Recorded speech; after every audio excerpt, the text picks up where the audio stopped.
Aqui em 2 Reis, no capítulo 5, nós temos o relato da cura de Naamã.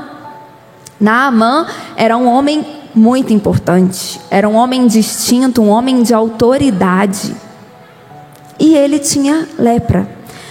No verso 1, olha aí. Naamã, chefe do exército do rei Arã da Síria, era um homem muito respeitado e honrado pelo seu senhor, pois por meio dele o Senhor dera vitória à Síria. No entanto, esse valoroso guerreiro contraiu uma terrível doença de pele. Eu não vou ler todo o texto para a gente se ater aqui nas coisas mais importantes. Uma serva de Naamã contou, falou: ó, lá na minha terra, lá no meio do meu povo, tem um profeta e ele cura esse tipo de coisa. E aí Naamã organiza ali toda a caravana e vai se encontrar com Eliseu. Quando ele chega para encontrar com Eliseu, pula lá para o verso 10. Então este mandou um mensageiro lhe dizer. Eliseu manda recado para Naamã. Eliseu não recebe Naamã. Vai lavar-te 7 vezes no Jordão, e a tua carne te será restituída e ficará limpa.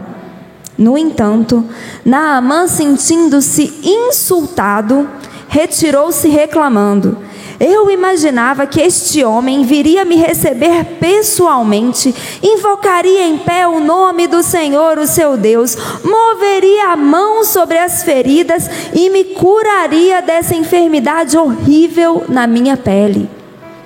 Naamã ficou ofendido. Naamã era um homem importante, era um homem de autoridade. Ele chega buscando se encontrar com Eliseu, levando presentes para Eliseu.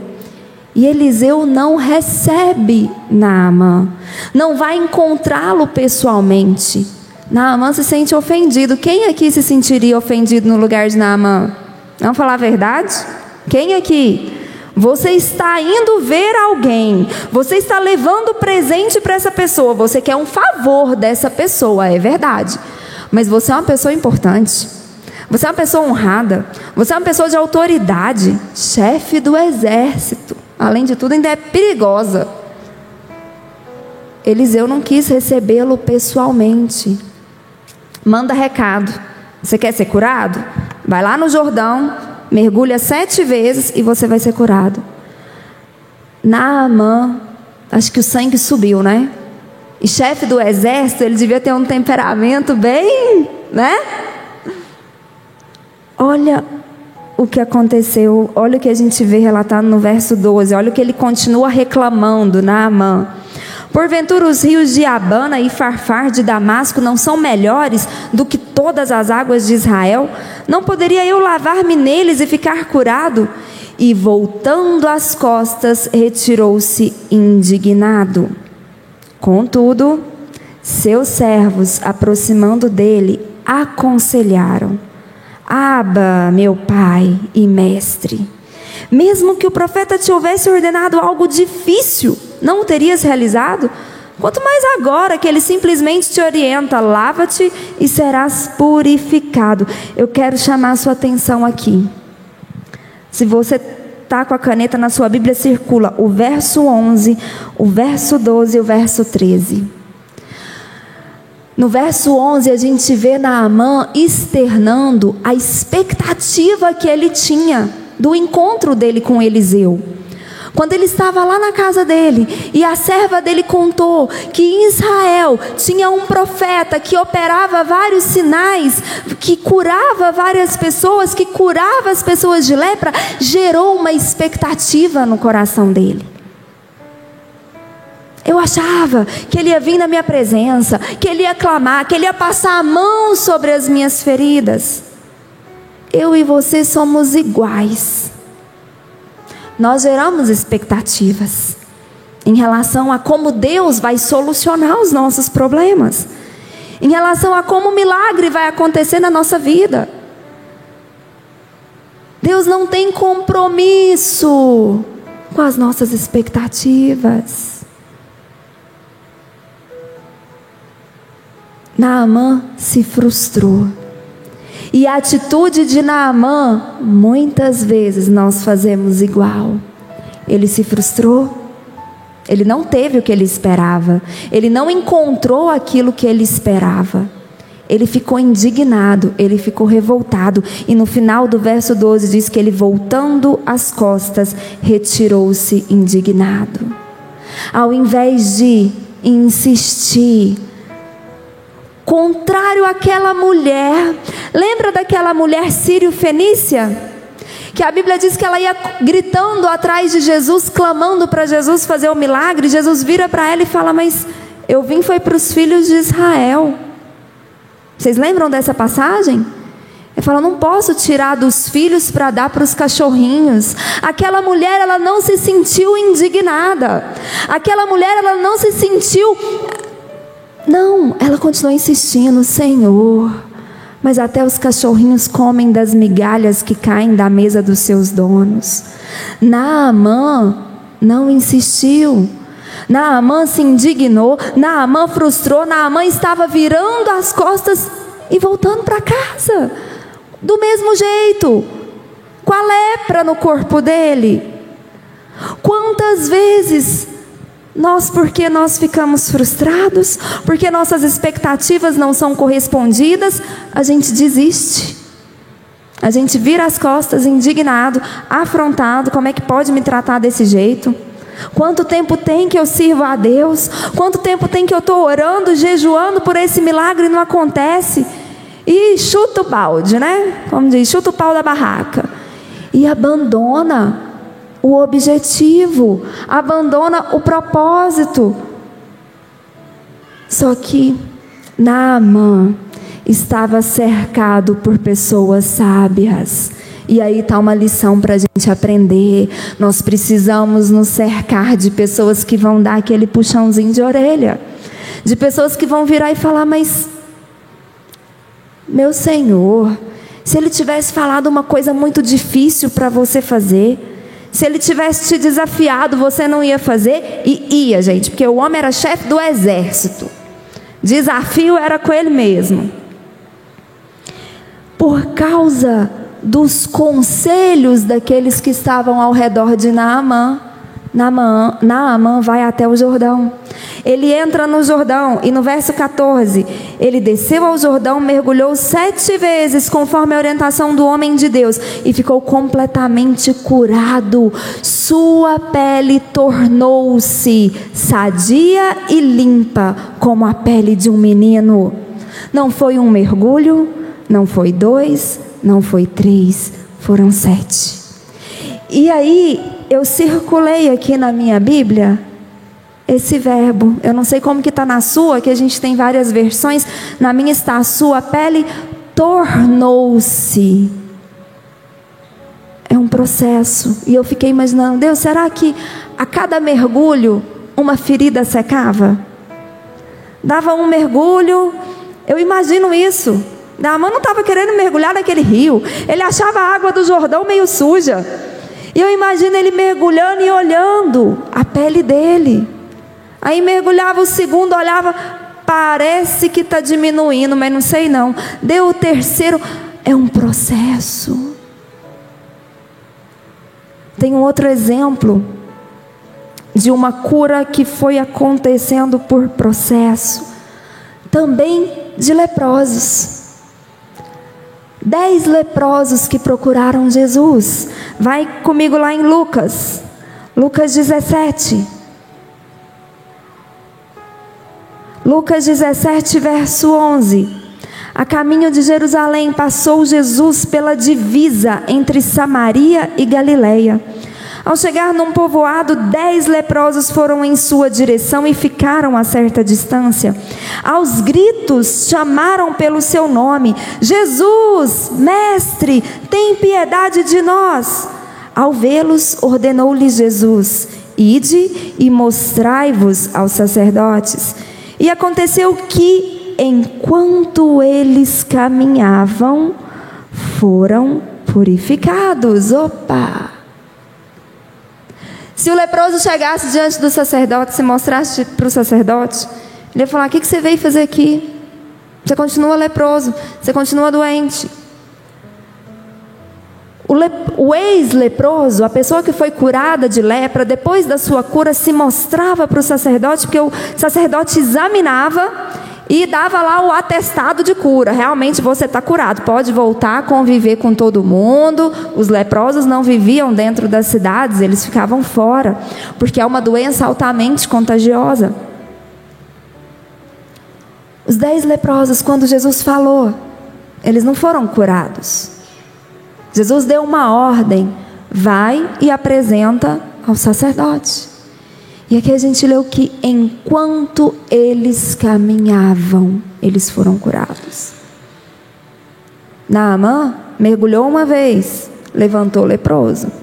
Mergulhou a segunda, também estava leproso. Levantou e foi até que a pele dele foi se tornou-se limpa. É um processo. Bispo, mas a gente tem exemplos na Bíblia que não foi assim. Temos um exemplo de um leproso que Jesus tocou, Jesus quebrou o protocolo, tocou no leproso e o leproso foi curado. Mas a gente tem exemplos aqui que o milagre, que a cura não foi imediata. E por que eu quero estudar isso com vocês hoje? Porque a cura que é imediata, a gente já solta fogos, a gente já pula de alegria, a gente já comemora. Mas a cura que é um processo, ela também precisa ser comemorada. Deus não me curou hoje, mas Ele vai me curar amanhã. E aí eu dou outro mergulho. Aí eu levanto, ainda eu estou doente, mas Deus não fez hoje, mas Deus vai fazer, porque Ele falou. Se Ele falou, Ele vai fazer. Deus mandou eu ir até o sumo sacerdote, até o sacerdote. Então eu vou, mesmo com lepra, mesmo com ferida, mesmo eu perdendo um membro, porque a lepra ela vai consumindo tudo, você pode perder. Tá doendo, tá difícil, mas Jesus não mandou eu continuar? Eu não ando pelo que os meus olhos veem, eu ando pela fé. Então eu vou continuar caminhando. Vai com dor, assim mesmo, eu vou e tá todo mundo zombando de mim, eu vou continuar, porque Deus me deu uma palavra de cura.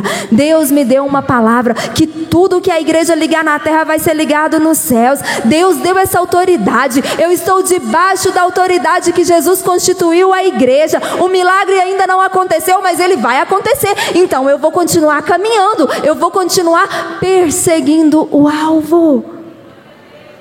Não para. Já pensou se Noé tivesse desistido de construir a arca? Porque todo mundo zombava dele. Nós lemos isso em Gênesis. Noé está ficando doido, que vai chover, não chove.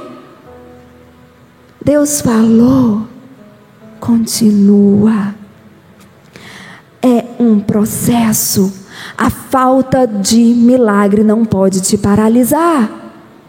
A falta de milagre não pode te impedir de mergulhar mais uma vez no Jordão. A falta do milagre não pode te impedir de dar o próximo passo, porque se Deus falou, Ele é fiel, Ele vai cumprir. Continua, continua. Um outro exemplo lindo, em Lucas 5. Se você voltar aí um pouquinho, Lucas capítulo 5.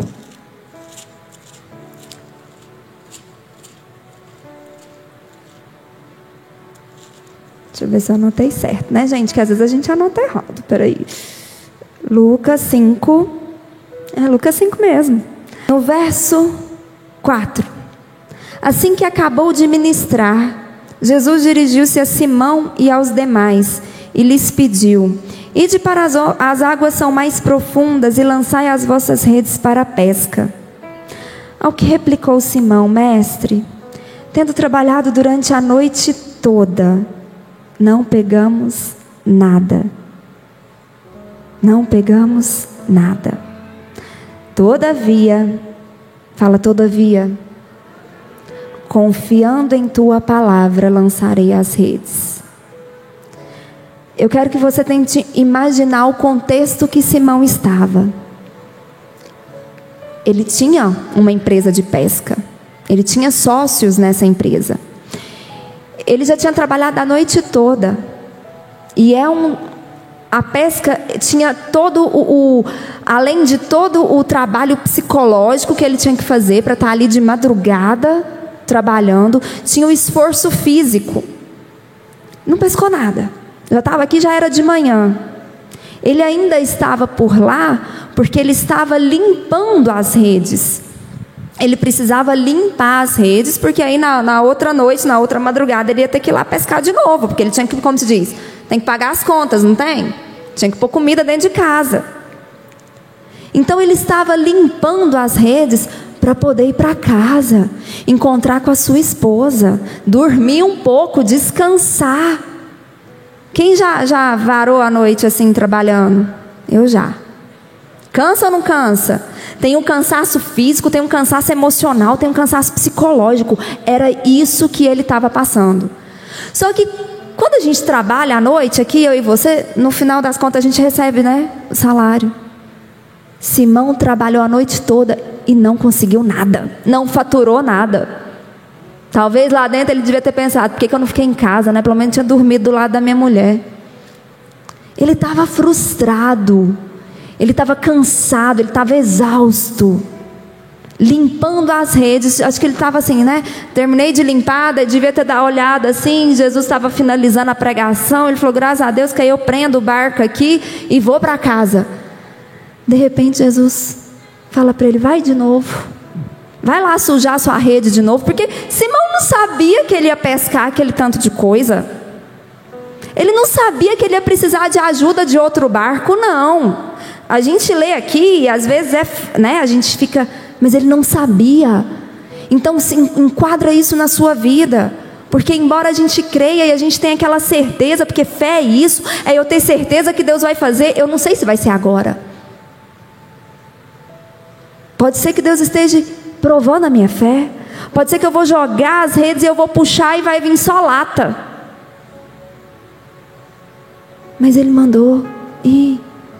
E Simão falou, Senhor, eu não pesquei nada não. E olha, que o Senhor é carpinteiro, eu sou pescador. Eu entendo do negócio. Todavia, eu vou fazer o que o Senhor está mandando. O meu conhecimento natural, na minha cabeça, eu já meio que perdi as esperanças. O mar hoje não está para peixe, mas porque o Senhor está falando, eu não vou desistir. Eu não vou virar as costas e voltar frustrado, indignado, exausto e revoltado para minha casa, não. Eu vou fazer só porque o Senhor está mandando.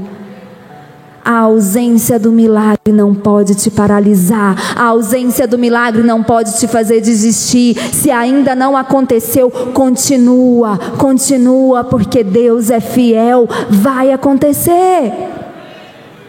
E aí a gente vê que quando ele lança a rede, ele pegou uma quantidade enorme de peixes, que as redes começaram a se romper. Quando Deus fala, tudo muda. Poderia não ter peixe nenhum lá. Quando Jesus falou para ele, entra no barco, lança a rede ao largo, lança a rede de novo. Os peixes ouviram a voz de Jesus. Os peixes ouviram a voz de autoridade. Aquele que é o nome sobre todo nome. Aquele que não tem ninguém acima dele. Eles ouviram e eles vieram para aquele lugar. Aqueles peixes não estavam ali. Um pescador experiente passou a noite toda ali. Não tinha peixe ali. Mas porque Jesus falou, porque Jesus liberou a palavra, os peixes imediatamente obedeceram à ordem de Jesus. Porque o vento, o mar, tudo que existe no mundo obedece à ordem de Jesus. Os demônios obedecem à ordem de Jesus. Sim. Lembra daquele endemoniado? Jesus mandou os demônios saírem, eles ainda pediram para entrar nos porcos, Jesus autorizou. Os demônios obedecem à voz de Jesus. Basta Jesus liberar a palavra. Se Jesus te deu uma ordem clara, obedeça. Obedeça. Não deixe a falta de milagre minar a sua fé. Não deixe a sua dor, a sua frustração, porque você tinha toda uma expectativa. Você achava que ia acontecer hoje. Você achava que ia ser uma coisa sobrenatural. Você já até imaginou na sua mente como que vai ser o milagre, como que vai ser o dia que vai acontecer. E aí não aconteceu. E isso nos frustra, e isso nos machuca. Sabe o que a gente faz com essa frustração? A gente coloca no altar do Senhor. A gente lança aos pés do Senhor. E com as nossas mãos a gente levanta e fala: minha esperança está no Senhor. Se o Senhor falou, o Senhor vai cumprir. Eu vou continuar crendo. Quando eu obedeço a Deus, Ele faz por mim.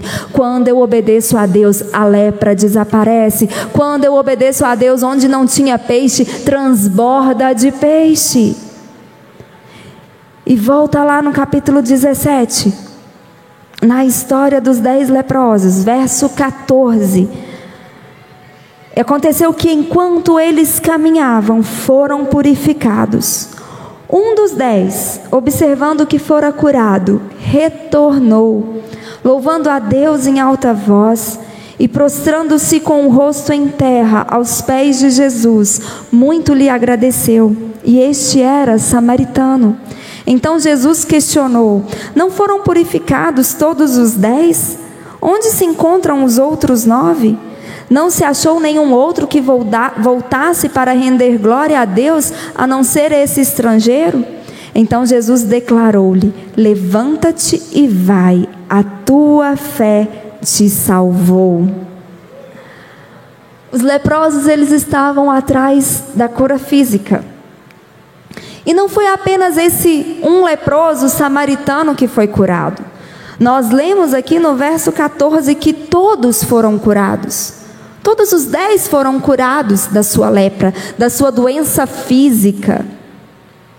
Mas esse que voltou, esse que se prostrou aos pés de Jesus, esse que tinha gratidão no coração por Jesus, que adorou Jesus, além da sua cura física, além da restauração da sua pele, da restauração da sua saúde, esse homem ganhou a vida eterna. Ele foi salvo pela sua fé. Deus tem para nós muito além daquilo que nós pedimos. E aqui a gente vê que no verso 18 Jesus questiona: cadê os outros 9? Jesus tem salvação para todos nós. Jesus quer operar infinitamente mais do que pedimos, é para todos que pedem. Mas alguns não experimentam esse infinitamente mais. Jesus pergunta: cadê os outros 9? Só você voltou? Mas a tua fé te salvou. A salvação de Jesus é para todos nós. Sabe esse milagre que você está pedindo aí para Deus? Que você tem às vezes aí, já há anos tem orado, tem jejuado, tem buscado. Deus tem muito mais para fazer na sua vida do que esse milagre. Esse milagre é um detalhe. E algo que a gente não entende, mas a gente aprende na palavra de Deus, é que tem o tempo de Deus. Estuda a forma como Deus trouxe João Batista. O pai e a mãe de João Batista já eram idosos. O pai dele era sacerdote, profeta. Isabel já era idosa. E aí eu te pergunto, você acha quantos anos aquela mulher passou orando, pedindo para Deus um filho? Mas Deus tinha escolhido aquele casal para serem pais de João Batista, para serem pais daquele que iria preparar o caminho para Jesus Cristo, para serem pais do amigo do noivo. E tinha a hora certa de João Batista nascer. Então, se o seu milagre ainda não aconteceu, fica tranquilo, porque ainda não chegou o tempo de Deus, mas vai chegar. O que você tem que fazer? Continuar orando, continuar buscando, não vira as costas, não deixe esse tempo te desviar do seu objetivo, te desviar do seu foco. Ah, mas eu estou velho demais. Gente, tem limite para Deus? Lembra, a Bíblia está cheia de exemplos de homens e mulheres velhos que viveram o milagre de Deus. Deus não se limita com a nossa idade, Deus não se limita com a nossa situação financeira, com a nossa situação familiar. Deus não se limita a isso. Isso são coisas que a gente cria, porque a gente aprende a estar certo, a gente tem que buscar sempre crescer, buscar sempre melhorar. Mas aquilo que eu não tenho, não pode me impedir de continuar caminhando. A minha falta, aquilo que falta em mim, não pode me impedir de continuar perseguindo o propósito de Deus na minha vida, o projeto de Deus na minha vida. Não pare, continue crendo, continue crendo. Se você já foi frustrado, se você já teve expectativas aí frustradas, larga elas, não se prende a elas não, larga, elas não vão te ajudar em nada. Se cerque de pessoas como Naamã tinha, de pessoas que vão falar: o que custa? Continua, continua, mergulha 7 vezes, continua caminhando. Ah, está cansado, está frustrado, não tem como pagar as contas, mas Jesus mandou lançar a rede. Lança, você já está aqui mesmo, está cansado mesmo, mas o que custa? Vai lá, se esforça mais, entrega mais, porque o milagre vai acontecer. Você é filhinho querido do Pai. Põe a mão no seu coração, fala: eu sou o filhinho querido do Pai. É o filhinho de papai. Deus jamais vai reter a bênção dele na sua vida. Se ainda não aconteceu, é porque não está na hora, mas está chegando, está chegando. Continua caminhando. Mantenha os seus olhos fixos em Jesus, porque segundo Hebreus, Ele é o autor e consumador da nossa fé. Amém?